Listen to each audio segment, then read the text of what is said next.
Hi all, എല്ലാവർക്കും ഒരിക്കൽ കൂടി എൻട്രി ടെക്നിക്കൽ യൂട്യൂബ് ചാനലിലേക്ക് സ്വാഗതം. അപ്പോൾ IO എക്സാം ഒക്കെ നിങ്ങൾ പഠിച്ചു തുടങ്ങിയിട്ടുണ്ടാവുമെന്ന് വിചാരിക്കുകയാണ്. അപ്പോൾ ഒരുപാട് പേര് റിക്വസ്റ്റ് ചെയ്തിട്ടുള്ള ഒരു വീഡിയോ ആണ് ഈ വർക്കിംഗ് പ്രൊഫഷണൽസിന് എങ്ങനെയാണ് IO എക്സാം പഠിക്കാൻ പറ്റുക, ഞങ്ങൾക്ക് വേണ്ടിയിട്ട്, അതായത് വർക്കിംഗ് പ്രൊഫഷണൽസിന് വേണ്ടി IOൻ്റെ ഒരു സ്റ്റഡി പ്ലാൻ ഡിസ്കസ് ചെയ്യുന്നതൊക്കെ ചോദിച്ചുകൊണ്ടുള്ള ഒരുപാട് കമൻസുകൾ നമ്മുടെ പല IO വീഡിയോസിൻ്റെ താഴെ വന്നതിൻ്റെ അടിസ്ഥാനത്തിലാണ് നമ്മൾ ഇൻഡസ്ട്രീസ് എക്സ്റ്റൻഷൻ ഓഫീസർ അഥവാ IO എക്സാമിന് വേണ്ടിയിട്ടുള്ള ഒരു എക്സ്ക്ലൂസീവ് ആയിട്ടുള്ള വർക്കിംഗ് പ്രൊഫഷണൽസിന് വേണ്ടിയിട്ടുള്ള ഒരു സ്റ്റഡി പ്ലാൻ സജസ്റ്റ് ചെയ്യുന്നത്. സോ ഈ ഒരു സ്റ്റഡി പ്ലാൻ തീർച്ചയായിട്ടും നിങ്ങൾക്ക് യൂസ്ഫുൾ ആവുമെന്ന് വിചാരിക്കുകയാണ്. സോ ഇതുപോലുള്ള ഇൻഫോർമേറ്റീവ് ആയിട്ടുള്ള വീഡിയോസുകൾ ലഭിക്കുന്നതിന് വേണ്ടി എൻട്രി ടെക്നിക്കൽ യൂട്യൂബ് ചാനൽ ഒന്ന് സബ്സ്ക്രൈബ് ചെയ്യാം. സോ നമുക്ക് നേരെ ഈ ഒരു പ്ലാനിലേക്ക് പോകാം. അതായത് വർക്കിംഗ് പ്രൊഫഷണൽസ് എന്ന് പറയുന്ന സമയത്ത് അവരെ സംബന്ധിച്ചിടത്തോളം ഏറ്റവും വലിയ പ്രശ്നം എന്ന് പറയുന്നത്, ഏറ്റവും വലിയ കൺസ്ട്രെയിൻ എന്ന് പറയുന്നത് ടൈം ആയിരിക്കും അവരുടെ ഏറ്റവും വലിയ കൺസ്ട്രെയിൻ. ഉറപ്പായിട്ടും അല്ലേ? ടൈമാണ് വർക്കിംഗ് പ്രൊഫഷണൽസിനെ സംബന്ധിച്ചിടത്തോളം ഏറ്റവും വലിയ കൺസ്ട്രെയിൻ ആയിട്ട്, അല്ലെങ്കിൽ ഏറ്റവും വലിയ ചലഞ്ചായിട്ട് നിൽക്കാൻ പോകുന്നത്. അപ്പോൾ അതായത് മോർണിംഗ് ഒരു 9 to 5 ജോബായിട്ടുള്ള ആളുകളെയാണ് ഞാൻ കൺസിഡർ ചെയ്യുന്നത് കേട്ടോ. മോർണിംഗ് ഒരു 9 to 5 ജോബ്. ഓക്കെ, മോർണിംഗ് ഒരു 9 to 5 ജോബ്. ഈ ഒരു ജോബ് എന്ന് പറയുന്നത് ഐദർ അബ്രോഡ് ആയിരിക്കാം അല്ലെങ്കിൽ നാട്ടിലായിരിക്കാം. നിങ്ങൾ ആ ഒരു ജോബിലായിരിക്കും എന്ന് വിചാരിക്കുകയാണ് ഞാൻ. ആ ഒരു അസംഷനിലാണ്. ചിലപ്പോൾ അതിൽ വ്യത്യാസം ഉണ്ടാവും അല്ലേ, ആ ടൈമിംഗ് ഷിഫ്റ്റിൽ മാറ്റം ഉണ്ടാവും. എന്നാൽ ഒരു 9 to 5 ഒരു ഐഡിയൽ ടൈം എന്ന നിലയിൽ കൺസിഡർ ചെയ്യുകയാണെങ്കിൽ നിങ്ങളെ സംബന്ധിച്ചിടത്തോളം നിങ്ങൾക്ക് എത്ര സമയം പഠിക്കാൻ കഴിയും? ഇപ്പോൾ നിങ്ങളെല്ലാവരും ചിന്തിക്കുന്നത്, എല്ലാവരും ചെയ്യുന്നൊരു കാര്യം എന്ന് പറഞ്ഞാൽ, ഒരു 9 to 5 ജോബുള്ള ആളാണെങ്കിൽ പൊതുവേ ചെയ്യാറുള്ളത്, ഞാൻ ആ ഒരു 9 to 5 ജോബിൽ വർക്ക് ചെയ്ത ഒരു എക്സ്പീരിയൻസിൽ പറയുകയാണ്, രാവിലെ ഒരു 8 o'clock അല്ലെങ്കിൽ 8:15 ഒക്കെ ആകുന്ന സമയത്താണ് നമ്മളൊന്ന് വേക്കപ്പ് ആയിട്ട് നമ്മളൊന്ന് ഫ്രഷ് ആയിട്ട് എന്ത് ചെയ്യുന്നത്, ഓഫീസിലേക്ക് നമ്മൾ പോകുന്നത്. അതാണ് ഒരു സിസ്റ്റമാറ്റിക് ആയിട്ടുള്ള രീതി എന്ന് പറയുന്നത് അല്ലേ. അല്ലാണ്ട് ഒരിക്കലും 9 o'clock വർക്കിന് വേണ്ടി നമ്മളൊരു 7 or 6 ഒന്നും വേക്കപ്പ് ആയിട്ട് നമ്മൾ ഫ്രഷ് ആയിട്ട് പോകുന്നൊരു സിറ്റുവേഷൻ ഉണ്ടാവില്ല അല്ലേ. അതുപോലെ 5 മണിക്ക് നമ്മൾ വർക്കൊക്കെ കഴിഞ്ഞാൽ നമ്മൾ ഫ്രണ്ട്സിൻ്റെ ഒപ്പൊക്കെ ഒന്ന് ചില്ല് ചെയ്തിട്ട് നൈറ്റിലൊരു ഭക്ഷണമൊക്കെ കഴിച്ച് നമ്മൾ നമ്മുടെ അക്കോമഡേഷനുള്ള സ്ഥലത്തേക്ക് എത്തുന്ന സമയത്ത് ഡെഫിനറ്റ്ലി അതൊരു 8 മണി അല്ലെങ്കിൽ 8 to 9 മണിയൊക്കെ ആവാനുള്ള സാധ്യതയുണ്ട്. പിന്നെ നമ്മൾ അവിടെ നിന്ന് ജസ്റ്റ് കുറഞ്ഞൊരു സമയം മാത്രമാണ് നമ്മുടെ മുന്നിലുള്ളത്. അങ്ങനെ നോക്കുമ്പോൾ നമുക്കൊരു ഡേ മാറ്റി വെക്കാൻ പറ്റുന്ന സമയം എന്ന് പറയുന്നത് വളരെ ലിമിറ്റഡ് ആയിട്ടുള്ള ടൈമാണ് അല്ലേ. സോ അത് തന്നെയാണ് വർക്കിംഗ് പ്രൊഫഷണൽസിനെ കോമ്പറ്റേറ്റീവ് എക്സാംസുകളിലേക്ക് പോകുന്നതിൽ നിന്ന് പിന്നോട്ട് വലിക്കുന്നത് എന്നുള്ള കാര്യത്തിൽ എനിക്ക് സംശയമില്ല. കാരണം ഇത്തരം കാര്യങ്ങൾ കുറഞ്ഞ സമയം മാത്രമേ അവർക്ക് മുന്നിൽ അവൈലബിൾ ആയിട്ടുള്ളൂ. അതുകൊണ്ട് തന്നെ നമ്മൾ കോമ്പറ്റീഷനിൽ പോയി കഴിഞ്ഞാൽ നമ്മൾ പിന്നിലായി പോകുമെന്നുള്ള ഭയമൊക്കെ എല്ലാ വർക്കിംഗ് പ്രൊഫഷണൽസിലുണ്ട്. സോ നിങ്ങൾ ആദ്യം ചേഞ്ച് ആക്കേണ്ടത് നിങ്ങളുടെ മൈൻഡ് സെറ്റാണ്. അതായത് ഞാൻ നിങ്ങൾക്കിവിടെ കുറച്ച് സജഷൻസുകൾ പറഞ്ഞുതരാം. എന്നിട്ട് നിങ്ങളൊന്ന് ആലോചിച്ച് നോക്കി, നിങ്ങൾക്ക് മുന്നിൽ സമയം ഉണ്ടോ ഇല്ലയോ എന്നുള്ളത് അതിനുശേഷം നമുക്ക് ഡിസൈഡ് ചെയ്യാം. അതിൽ ഒന്നാമത്തെ കാര്യം എന്ന് പറയുന്നത്, നമ്മളൊരു ഡേ സ്റ്റാർട്ട് ചെയ്യേണ്ട ടൈം എന്ന് പറയുന്നത് ഒരിക്കലും 8 o'clock 8:30 അല്ല. നമ്മൾ ഏറ്റവും ചുരുങ്ങിയത് മോർണിംഗ് ഒരു 5:30. ഞാൻ പിന്നെയും പറയാണ്, നിങ്ങൾ ഒന്നുകൂടി എക്സ്ട്രീമായിട്ട് മുന്നോട്ട് പോകുകയാണെങ്കിൽ കുറച്ചുകൂടി പിന്നോട്ട് 5 AM നിങ്ങൾക്ക് എന്ത് ചെയ്യാവുന്നതാണ്, സ്റ്റാർട്ട് ചെയ്യാവുന്നതാണ്. എന്നാലും ഒരു പ്രാക്ടിക്കൽ ആയിട്ടുള്ള ടൈം എന്ന നിലയിൽ ഞാൻ 5:30 AM ചൂസ് ചെയ്യാണ്. 5:30 to 7:30 എന്നുള്ളത് വേണമെങ്കിൽ 8 AM വരെയൊക്കെ പോകാട്ടോ, 8 AM വരെയൊക്കെ പോവാം. അങ്ങനെ നോക്കുകയാണെങ്കിൽ മോർണിംഗ് സെഷനിൽ തന്നെ നിങ്ങൾക്ക് മിനിമം ഒരു 2.5 hours നിങ്ങൾക്ക് ലഭിക്കുകയാണ്. ഒരു 2.5 hours നിങ്ങൾക്ക് എന്ത് ചെയ്യാണ്, മോർണിംഗിൽ തന്നെ ലഭിക്കും. ആ രീതിയിൽ വേണം നിങ്ങൾ പ്ലാൻ ചെയ്യാൻ. 5 മണിക്ക് എണീക്കുകയാണെങ്കിൽ ആ രീതിയിൽ, അതിനുശേഷം 5:30 എണീക്കുകയാണെങ്കിൽ ആ രീതിയിലൊക്കെ നിങ്ങൾക്ക് എന്ത് ചെയ്യാം, ഒരു 2.5 hours നിങ്ങൾക്ക് മിനിമം ഒരു മോർണിംഗിൽ നിങ്ങൾക്ക് ലഭിക്കുന്നുണ്ട്. ഈ മോർണിംഗിലെ 2.5 hours എന്ന് പറയുന്നത് വളരെ ക്രൂഷ്യൽ ആയിട്ടുള്ള ടൈമാണ്. എന്താ ടൈമിൻ്റെ പ്രത്യേകത? നമ്മൾ ഏറ്റവും കാമായിരിക്കുന്ന, നമ്മൾ ഏറ്റവും എനർജറ്റിക് ആയിരിക്കുന്ന ടൈമാണ് ഈ മോർണിംഗ് ഷിഫ്റ്റ് എന്ന് പറയുന്നത്. സോ ആ ടൈമിൽ നിങ്ങൾ പഠിച്ചിട്ടുള്ള കാര്യങ്ങൾ ഇവിടെ ഒരിക്കലും നിങ്ങൾ വീഡിയോസ് കാണാൻ വേണ്ടിയിട്ട് ഒരിക്കലും ഈ ടൈം നിങ്ങൾ യൂസ് ചെയ്യരുത്. കാരണം ആ ടൈം എന്ന് പറയുന്നത് പെർഫെക്റ്റ് ആയിട്ടുള്ള ടൈമാണ്, ഏറ്റവും ഐഡിയൽ ആയിട്ടുള്ള, അതായത് നമ്മുടെ നമ്മുടെ ബ്രെയിനിലേക്ക് നമ്മൾ പഠിച്ച ഓരോ കാര്യങ്ങളും ഫീഡ് ചെയ്യാൻ ഏറ്റവും ബെസ്റ്റ് ആയിട്ടുള്ള ടൈമാണ്. സോ ആ ടൈമിൽ നിങ്ങൾ നോട്ട്സ് വായിക്കാനും റിവൈസ് ചെയ്യാനും പഠിക്കാനൊക്കെ വേണ്ടിയാണ് നിങ്ങൾ എന്ത് ചെയ്യേണ്ടത്, ഈ മോർണിംഗ് ഷിഫ്റ്റ് നിങ്ങൾ യൂസ് ചെയ്യേണ്ടത്.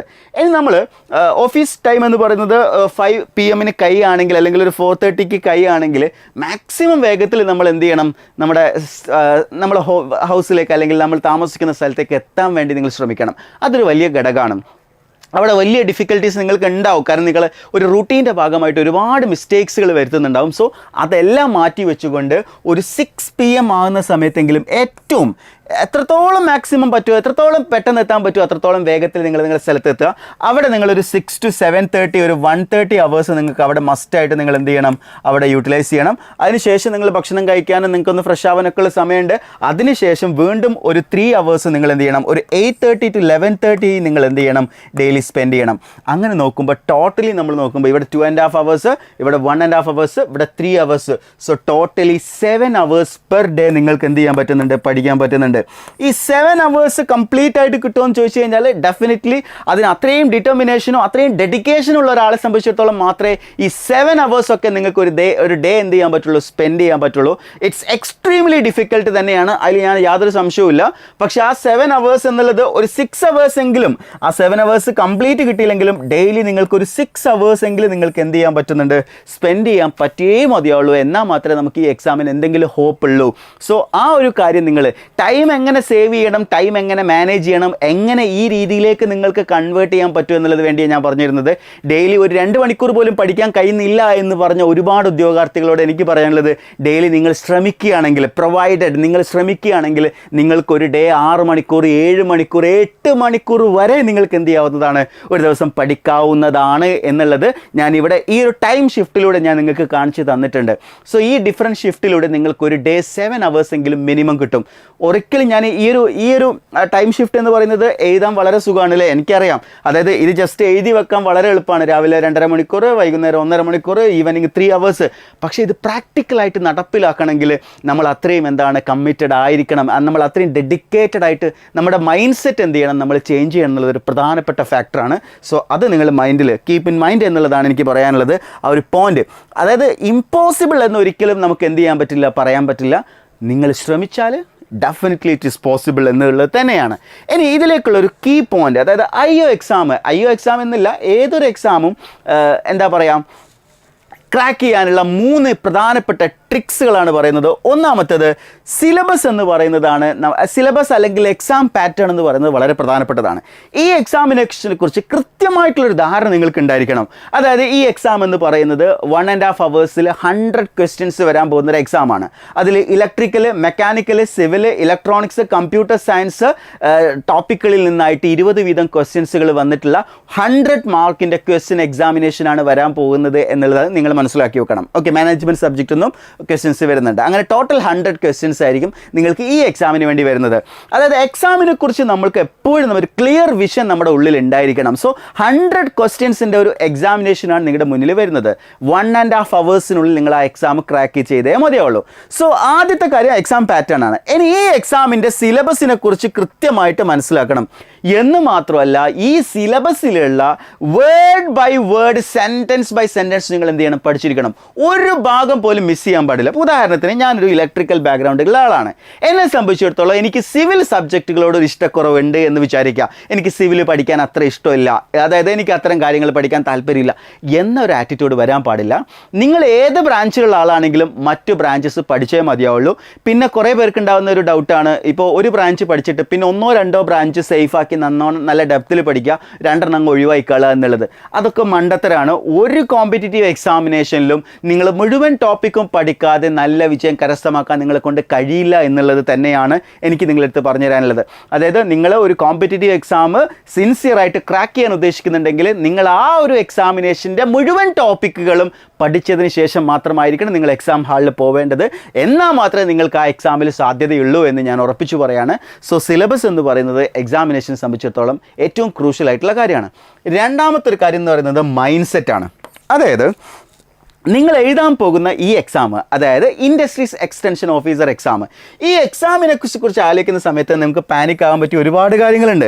ഒന്നാമത്തെ കാര്യം എന്ന് പറയുന്നത്, ഇപ്പോൾ വർക്കിംഗ് പ്രൊഫഷണൽസ് ആയിട്ടുള്ള ആളുകളാണെങ്കിൽ സമയം ഉണ്ടാവില്ല എന്നുള്ള ഒരു ചിന്ത നിങ്ങളുടെ ഉള്ളിൽ വരാൻ സാധ്യതയുണ്ട്. എന്നാൽ അത് തെറ്റാണ് എന്നുള്ളത് ഞാൻ കഴിഞ്ഞ സ്ലൈഡിൽ ഞാൻ കൃത്യമായിട്ട് നിങ്ങൾ ബോധ്യപ്പെടുത്തി തന്ന. ഒരു ദിവസം നിങ്ങൾക്ക് 7 മണിക്കൂർ വരെ നിങ്ങൾക്ക് പഠിക്കാനുള്ള സാധ്യതകളുണ്ട്. അത് എങ്ങനെ നിങ്ങൾ ഉണ്ടാക്കിയെടുക്കുന്നു എന്നുള്ളത് പ്രധാനപ്പെട്ട ഘടകമാണ്. പല ഘടകങ്ങളും ഇതിനെ ഒപ്പോസ് ചെയ്യുന്ന പല ഘടകങ്ങളുണ്ടാവും. ചിലപ്പോൾ നിങ്ങൾക്ക് ലൈറ്റ് നൈറ്റ് വർക്കുകളൊക്കെ വരാൻ സാധ്യതയുണ്ട്. ചിലപ്പോൾ നിങ്ങളുടെ ഫാമിലി ലൈഫുമായിട്ട് ബന്ധപ്പെട്ട് നിങ്ങൾക്ക് ഒരുപാട് സമയം ഇൻവോൾവ് ചെയ്യേണ്ടതായിട്ട് വരും. സോ അത്തരത്തിലുള്ള പല ഘടകങ്ങളും അതിനെ ഒപ്പോസ് ചെയ്യുന്നതായിട്ടുണ്ടാവും. പക്ഷേ നിങ്ങൾ അതിനെ ഫേവറബിൾ ആക്കി മാറ്റിയേ മതിയാവുള്ളൂ എന്നുള്ള കാര്യം, അതായത് ആ ഒരു ഡിറ്റർമിനേഷൻ ഉണ്ടല്ലോ, അത് മസ്റ്റ് ആയിട്ട് വേണം. അപ്പോൾ ഞാൻ പറഞ്ഞു വരുന്നത് മൈൻഡ് സെറ്റാണ്. നമ്മൾ ഈ മൈൻഡ് സെറ്റ് എന്ന് പറയുന്നത്, നിങ്ങൾ ഒരിക്കലും പാനിക് ആകാൻ പാടില്ല. നിങ്ങൾക്ക് സമയം ഉണ്ടാവില്ല എന്നുള്ള ഒരു ചിന്ത നിങ്ങളുടെ ഉള്ളിൽ എന്ത് ചെയ്യാൻ പാടില്ല, വരാൻ പാടില്ല. ഇനി മറ്റൊരു കാര്യം നിങ്ങളെടുത്ത് എനിക്ക് പറയാനുള്ളത്, സമയത്തിനെ പോലെ തന്നെ വളരെ പ്രധാനപ്പെട്ടതാണ്, കുറേ സിലബസ്, അതായത് ഇത് വളരെ വൈഡായിട്ടുള്ള ഒരുപാട് ബ്രാഞ്ചസ് ഒക്കെ പഠിക്കാനുള്ള എന്തോ ഒരു വലിയ എക്സാമാണ് എന്ന ചിന്തയൊന്നും പാടില്ല കേട്ടോ.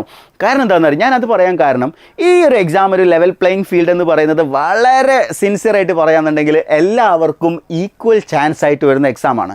അതായത് ഇലക്ട്രിക്കൽ കഴിഞ്ഞ ആൾ സിവിൽ പഠിക്കണം, സിവിൽ കഴിഞ്ഞ ആൾ ഇലക്ട്രിക്കൽ പഠിക്കണം, ഇലക്ട്രിക്കൽ കഴിഞ്ഞ ആൾ മെക്കാനിക്ക് പഠിക്കണം, മെക്കാനിക് കഴിഞ്ഞ ആൾ ഇലക്ട്രിക്കൽ പഠിക്കണം. സോ എല്ലാ ബ്രാഞ്ചുകാരും എല്ലാം പഠിക്കണം. സോ മറ്റ് ബ്രാഞ്ചസിലേക്ക് പോകുന്ന സമയത്തുള്ള ഡിഫിക്കൽട്ടി എല്ലാവർക്കും ഉണ്ടാവും. അതായത് എനിക്ക് മെക്കാനിക്കൽ പഠിക്കുന്ന അതേ ഡിഫിക്കൽട്ടി മെക്കാനിക്കൽ പഠിക്കുന്ന ആൾക്ക് ഇലക്ട്രിക്കൽ പഠിക്കുമ്പോഴും ഉണ്ടാവും. സോ ആ കാര്യം കൊണ്ട് തന്നെ ഇതിലൊരിക്കലും പാനിക് ആവേണ്ട കാര്യമൊന്നുമില്ല, എല്ലാവർക്കും ആ ഡിഫിക്കൽട്ടി ഉണ്ട്. ഇനിയിപ്പോൾ ഞാൻ ഇലക്ട്രിക്കൽ കഴിഞ്ഞ ഒരാൾ മെക്കാനിക്കൽ 100% മറ്റേ മെക്കാനിക്കൽ പഠിക്കുന്ന ആൾ അത്രയും പഠിക്കാൻ നമ്മൾക്കൊണ്ട് കഴിയില്ല, ഒരിക്കലും കഴിയില്ല. കാരണം അവർ ആ 4 വർഷം കൊണ്ട് പഠിച്ച കാര്യമാണ് നമ്മൾ എന്ത് ചെയ്യാൻ പോകുന്നത്, ചുരുങ്ങിയ സമയം കൊണ്ട് പഠിക്കാൻ പോകുന്നത്. സോ ആ ഡിഫിക്കൽട്ടി എല്ലാ ബ്രാഞ്ചസിലും ഉണ്ടാവും. സോ അതൊക്കെ ഉൾക്കൊണ്ട് നിങ്ങൾ കൃത്യമായിട്ട് മറ്റ് ബ്രാഞ്ചസിലുള്ള ബേസ് ക്ലിയർ ആക്കുകയാണെങ്കിൽ ഡെഫിനറ്റ്ലി മാർക്ക് സ്കോർ ചെയ്യാൻ പറ്റും. ഒരുപാട് ഹൈ ലെവൽ ക്വസ്റ്റ്യൻസ് ഒന്നും IO എക്സാമിൽ നിങ്ങൾ പ്രതീക്ഷിക്കുകയും വേണ്ട. ഓക്കെ, ഇനി അടുത്തൊരു പോയിന്റ് എന്ന് പറയുന്നത് നമ്മളെ മൈൻഡ് സെറ്റ് ക്ലിയർ ആക്കാൻ വേണ്ടിയിട്ട് ഞാൻ എപ്പോഴും പറഞ്ഞു കൊടുക്കുന്ന ഒരു പോയിൻ്റാണ് ഡ്രീം അബൌട്ട് ദ ജോബ് എന്നുള്ളത്. അതായത് ഈ ഒരു മൈൻഡ് സെറ്റ് ഉണ്ടല്ലോ, അതായത് നമുക്ക് ഈ ജോബിലേക്ക് നമ്മൾ പോയി കഴിഞ്ഞാൽ, ഞാൻ ഈ എക്സാമിൻ്റെ ഞാൻ ഈ IO പോസ്റ്റിൻ്റെ ജോബ് റോളിനെ കുറിച്ചൊക്കെ വീഡിയോസ് ഓൾറെഡി ഈ ചാനലിൽ തന്നെ ചെയ്തിട്ടുണ്ട്. IOൻ്റെ പ്ലേലിസ്റ്റിൽ നിങ്ങൾ പോയി കഴിഞ്ഞാൽ കാണാൻ പറ്റും. സാലറിയും അതേപോലെ തന്നെ ജോബ് റോളൊക്കെ നമ്മൾ ഡിസ്കസ് ചെയ്തിട്ടുണ്ട്, പല വെബിനാർസിലും നമ്മൾ ഡിസ്കസ് ചെയ്തിട്ടുണ്ട്. സോ ആ ജോബിനെ കുറിച്ചുള്ള ഡ്രീം എന്ന് പറയുന്നത് നിങ്ങൾക്കൊരു ക്ലിയർ വിഷൻ ആയിരിക്കും നൽകുന്നുണ്ടാവുക. നിങ്ങൾക്ക് വരാൻ സാധ്യതയുള്ള ഡിസ്ട്രാക്ഷൻസിൽ നിന്ന് നിങ്ങൾ അവിടെ നിന്ന് എലിമിനേറ്റ് ചെയ്തിട്ട് നിങ്ങളൊരു സ്ട്രെയിറ്റ് പാത്തിലേക്ക് കൊണ്ടുവരാൻ അത് നിങ്ങളെ ഹെൽപ്പ് ചെയ്യും. സോ ആ കാര്യം പ്രത്യേകം ശ്രദ്ധിക്കുക. സോ ആ ഒരു മൈൻഡ് സെറ്റ് ഉണ്ടല്ലോ, ഈ എക്സാമിന് വേണ്ടിയിട്ടുള്ള ഒരു മൈൻഡ് സെറ്റ് നിങ്ങൾ എന്ത് ചെയ്യണം, ക്ലിയർ ആയിട്ട് ക്രിയേറ്റ് ചെയ്യണം. ഇനി അടുത്ത ലാസ്റ്റ് പോയിന്റ് എന്ന് പറയുന്നത് എക്സിക്യൂട്ട് ചെയ്യുക എന്നുള്ളതാണ്. ഏതൊരു സ്റ്റഡി പ്ലാൻ വന്നു കഴിഞ്ഞാലും ആ സ്റ്റഡി പ്ലാൻ എക്സിക്യൂട്ട് ചെയ്യുക എന്നുള്ളത് വളരെ പ്രധാനപ്പെട്ട ഒരു ഘടകമാണ്. കാരണം പ്ലാൻ ചെയ്യാൻ it is easy to plan and difficult to execute എന്നുള്ളതാണ് അതിൻ്റെ ഒരു പോയിന്റ്. അപ്പോൾ നമ്മൾ പ്ലാൻ ചെയ്യാൻ വളരെ എളുപ്പമാണ്, പക്ഷേ അത് എക്സിക്യൂട്ട് ചെയ്യണമെങ്കിൽ നല്ല പാട് തന്നെയാണ്, അതിലൊരു സംശയവും വേണ്ട. അത് എക്സിക്യൂട്ട് ചെയ്യുന്ന സമയത്ത് നിങ്ങൾ ഏറ്റവും അധികം ശ്രദ്ധിക്കേണ്ട 3 പ്രധാനപ്പെട്ട പോയിന്റുകളാണ്. ഒന്ന്, നോട്ട് മേക്കിംഗ്. അതായത് നമ്മൾ ഈ എക്സാമിനേഷന് വേണ്ടി പഠിക്കാൻ തുടങ്ങിക്കഴിഞ്ഞാൽ നമ്മൾ ഒരിക്കലും എന്ത് ചെയ്യരുത്, മറ്റൊരു സ്റ്റഡി മെറ്റീരിയലിനെ ഡിപ്പെൻഡ് ചെയ്തുകൊണ്ട് ആ മെറ്റീരിയൽ പ്രിൻ്റഡ് ആയിട്ടോ അല്ലെങ്കിൽ അതിൻ്റെ ബുക്ക് സേവ് ചെയ്ത് വെച്ചുകൊണ്ടോ ഒന്നും കാര്യമില്ല. നിങ്ങൾ സ്വന്തമായിട്ട് ആ നോട്ട്സുകൾ എഴുതി പ്രാക്ടീസ് ചെയ്ത് പഠിച്ചെങ്കിൽ മാത്രമേ നമുക്ക് എന്ത് ചെയ്യാൻ പറ്റുള്ളൂ, അത് പിന്നീട് റിവൈസ് ചെയ്യാനും അതിൽ നിന്ന് നന്നായിട്ട് പെർഫോം ചെയ്യാനും സാധിക്കുള്ളൂ. സോ നോട്ട് മേക്കിംഗ് എന്ന് പറയുന്നത് വളരെ ക്രൂഷ്യൽ ആയിട്ടുള്ളൊരു ഘടകമാണ്. അത് നിങ്ങൾ സ്വന്തമായിട്ട് ക്രിയേറ്റ് ചെയ്തേ മതിയാവുള്ളൂ. പ്രിൻ്റഡ് മെറ്റീരിയൽസിനെ ഡിപ്പെൻഡ് ചെയ്യരുത് ഇൻ ദ സെൻസ് നിങ്ങൾ അത് മാത്രം ഡിപ്പെൻഡ് ചെയ്യരുത്. വേണം, പ്രിൻ്റഡ് മെറ്റീരിയൽ വേണം, നിങ്ങളുടെ കയ്യിൽ നിന്നോട്ടെ, പ്രശ്നമൊന്നുമില്ല, അത് റെഫർ ചെയ്യാം. പക്ഷേ നിങ്ങളുടെ ഹാൻഡ് റിട്ടൺ നോട്ട്സ് ഓരോ സബ്ജക്റ്റിന് വേണ്ടിയിട്ട് നിങ്ങൾക്ക് വരണം. അതേപോലെ മറ്റൊരു കാര്യം പറയുകയാണെങ്കിൽ മോക്ക് ടെസ്റ്റ് എന്ന് പറയുന്നത്, അതായത് ഈ എക്സാമിനേഷൻ്റെ അതേ പാറ്റേണിൽ എല്ലാ സബ്ജക്റ്റിൽ നിന്നും അതേ എക്സാം വെയിറ്റേജിൽ നിന്നുകൊണ്ടുള്ള എക്സാംസുകൾ നിങ്ങൾ പ്രാക്ടീസ് ചെയ്യുന്നത് ഇമ്പോർട്ടൻ്റ് ആണ്. അതേപോലെ PYQ പ്രാക്ടീസ്. ഈ PYQ പ്രാക്ടീസിൻ്റെ ഒരു പ്രത്യേകത എന്ന് പറഞ്ഞാൽ IO എക്സാമിൻ്റെ ഒരുപാട് ക്വസ്റ്റ്യൻ പേപ്പറുകളൊന്നും നമുക്ക് അവൈലബിൾ ആയിരിക്കില്ല. കാരണം ഈ എക്സാം 4 വർഷം 5 വർഷമൊക്കെ കൂടുമ്പോഴാണ് സാധാരണഗതിയിൽ വരാറുള്ളത്. അപ്പോൾ അവിടെ നിങ്ങൾക്ക് ഒരുപാട് അവൈലബിൾ ആയിരിക്കില്ല. പക്ഷേ നിങ്ങൾക്ക് ഇലക്ട്രിക്കലിലും സിവിലിലും മെക്കാനിക്കലിലും ഇലക്ട്രോണിക്സിലും കമ്പ്യൂട്ടർ സയൻസിലും കഴിഞ്ഞ ഒരു 4-5 വർഷം ചോദിച്ചിട്ടുള്ള അതത് ബ്രാഞ്ചുകളിലെ ക്വസ്റ്റ്യൻസുകൾ നമുക്ക് എന്ത് ചെയ്യാൻ പറ്റണം, നമുക്ക് സോർട്ട് ചെയ്ത് പഠിക്കാൻ കഴിയണം. സോ അങ്ങനെ പഠിക്കുന്ന സമയത്ത് അത് ഡെഫിനറ്റ്ലി ആ ബ്രാഞ്ചുകാർക്കിടെ ആ ഒരു സ്റ്റാൻഡേർഡിലേക്ക് നമുക്ക് പോകാൻ പറ്റും. സോ PYQ പ്രാക്ടീസ് എന്ന് പറയുന്നത് ഇവിടെ വളരെ പ്രധാനപ്പെട്ടതാണ്. ഈ PYQ കൊണ്ട് ഞാൻ ഉദ്ദേശിച്ചത് IOൻ്റെ പ്രീവിയസ് ഇയർ ക്വസ്റ്റ്യൻ അല്ല കേട്ടോ, ഓരോ ബ്രാഞ്ചസിലും നടന്നിട്ടുള്ള. ഇപ്പോൾ ഞാൻ ഇലക്ട്രിക്കലിൻ്റെ കാര്യം പറയുകയാണെങ്കിൽ കഴിഞ്ഞൊരു 2-3 വർഷം എന്ന് പറഞ്ഞു കഴിഞ്ഞാൽ എക്സാമുകളുടെ ഒരു ചാകര തന്നെയായിരുന്നു എന്ന് വേണമെങ്കിൽ പറയാം. KSEBയുടെ sub engineer, assistant electrical inspector, assistant engineer, PWD തുടങ്ങിയ ഒരുപാട് എക്സാംസുകൾ കഴിഞ്ഞ ഒരു 2-3 വർഷത്തിനുള്ളിൽ PSC ഇലക്ട്രിക്കൽ നടത്തിയിട്ടുണ്ട്. മെക്കാനിക്കൽ ഒരുപാട് നടത്തിയിട്ടുണ്ടല്ലേ, AMVI പോസ്റ്റിലേക്ക്, അതേപോലെ കുറേ പോസ്റ്റിലേക്ക്. അതേപോലെ സിവിൽ എഞ്ചിനീയറിംഗിൻ്റെ പറയാത്താണ്, ഒരു കൊല്ലം കൊണ്ട് തന്നെ ചിലപ്പോൾ 10-15 ഒക്കെ എക്സാം നടക്കുന്നുണ്ട് സിവിൽ എഞ്ചിനീയേഴ്സിൽ. സോ അതിലൊക്കെയുള്ള പ്രീവിയസ് ഇയർ ക്വസ്റ്റ്യൻസുകൾ നമുക്ക് തീർച്ചയായിട്ടും നമുക്ക് അതിൽ റെഫറൻസ് ആയിട്ട് കൺസിഡർ ചെയ്യാവുന്നതാണ്. സോ ആ രീതിയിൽ നമ്മൾ എന്ത് ചെയ്യുക, ആ ഒരു കാര്യത്തെ എക്സിക്യൂട്ട് ചെയ്യുക. സോ ഈ പറഞ്ഞിരിക്കുന്ന കാര്യങ്ങൾ കൃത്യമായിട്ട് നിങ്ങൾക്ക് ഫോളോ ചെയ്യാൻ പറ്റുമെങ്കിൽ IO വർക്കിംഗ് പ്രൊഫഷണൽസിനും ക്രാക്ക് ചെയ്യാവുന്ന ഒരു എക്സാമിനേഷനായിട്ട് മാറും. ഞാൻ നിങ്ങൾക്ക് തീർച്ചയായിട്ടും പ്രൊവൈഡ് ചെയ്തിട്ടുള്ളത് ഒരു പ്ലാൻ തയ്യാറാക്കാനുള്ള ഒരു A to Z ഇൻഫർമേഷൻസ് ആണ് ഞാൻ നൽകിയിട്ടുള്ളത്. ഇനി എങ്ങനെ പ്ലാൻ തയ്യാറാക്കും, ഏത് രീതിയിൽ പഠിച്ചു തുടങ്ങണം, ഏത് സബ്ജക്റ്റാണ് ആദ്യം പഠിക്കുക, മറ്റ് ബ്രാഞ്ചസിലെ ടോപ്പിക് എങ്ങനെയാണ് പഠിക്കുക തുടങ്ങിയ പല പല കൺഫ്യൂഷൻസുകൾ നിങ്ങൾക്കുണ്ടെങ്കിൽ നിങ്ങൾക്ക് ഞാൻ ഏറ്റവും മികച്ച രീതിയിൽ പറഞ്ഞുതരാണ്. എൻട്രിയുടെ ഏറ്റവും എഫക്റ്റീവ് ആയിട്ടുള്ള ഏറ്റവും ബെസ്റ്റ് ആയിട്ടുള്ള ഒരു ലേണിംഗ് പ്ലാറ്റ്ഫോം എന്ന നിലയിൽ ഞങ്ങൾ നിങ്ങൾക്കായി തയ്യാറാക്കിയിട്ടുള്ളത് IOൻ്റെ ഏറ്റവും മികച്ചൊരു കോഴ്സാണ്. IOൻ്റെ സ്പെഷ്യൽ ഗോൾഡ് ബാച്ചിൽ ഞങ്ങളോടൊപ്പം ചേർന്നുകൊണ്ട് നിങ്ങളുടെ സംശയങ്ങളൊക്കെ ക്ലിയർ ചെയ്തുകൊണ്ട് പഠിക്കാൻ നിങ്ങൾ തയ്യാറാണെങ്കിൽ തീർച്ചയായിട്ടും എൻട്രിയുടെ IO കോഴ്സിൽ നിങ്ങൾക്ക് ജോയിൻ ചെയ്യാം. എൻട്രിയുടെ IO കോഴ്സിൽ ജോയിൻ ചെയ്യാൻ നിങ്ങൾ ചെയ്യേണ്ടത് എത്രമാത്രം താഴെ കൊടുത്തിരിക്കുന്ന ഗൂഗിൾ ഫോം ഫിൽ ചെയ്യുക, അതേപോലെ സ്ക്രോൾ ചെയ്തിരിക്കുന്ന നമ്പറിൽ കോൺടാക്ട് ചെയ്യാം. പിന്നെ IOൻ്റെ ഒരു എക്സ്ക്ലൂസീവ് ആയിട്ടുള്ള ഒരു വാട്സപ്പ് ഗ്രൂപ്പ് കൂടി നമ്മൾ ഉണ്ടാക്കിയിട്ടുണ്ട്. അതിൽ നമ്മൾ ക്വസ്റ്റ്യൻസുകളും അതേപോലെ ഇമ്പോർട്ടൻ്റ് ആയിട്ടുള്ള ഇൻഫർമേഷൻസുകളൊക്കെ പാസ് ചെയ്യും. സോ ആ ഗ്രൂപ്പിൽ നിങ്ങളൊന്ന് ജോയിൻ ചെയ്യാൻ ശ്രമിക്കുക. സോ എങ്ങനെയാണ് പഠിച്ചു തുടങ്ങിയല്ലേ, നന്നായിട്ട് പഠിച്ചു തുടങ്ങുക, നല്ല വിജയം കരസ്ഥമാക്കുക. Be positive. Wish you all the best.